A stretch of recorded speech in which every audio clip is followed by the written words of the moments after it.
национальное блюдо, цветы и, конечно, зажигательная лезгинка. Так встречают долгожданных гостей. Слова приветствия, дружеские рукопожатия. Однако на долгие речи время тратить не стали. Тем более, что у журналистов в вопросах к творческому коллективу немало. К примеру, почему этот визит всемирно известного ансамбля в республику за 75 лет своего существования первый? Нас никто не приглашал, вот мы встретились, стыкалась с вашим министром культуры и все решили, как же так?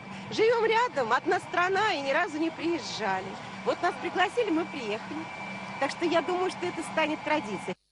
Первый и единственный в мире профессиональный коллектив, занимающийся художественной интерпретацией и пропагандой танцевального фольклора народов мира. Созданный великим хореографом Игорем Моисеевым в 1937 году, он стал поистине законодателем танцевального искусства во всем мире. Потому визит артистов для чеченской культуры особенно значим.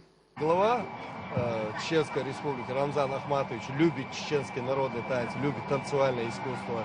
Мы посчитали нужным, что это надо начинать, хотя это поздно, 75 лет, это даже страшно говорить, 75 лет великий коллектив, которого почитает весь мир впервые в городе Грозном. Но это хорошо.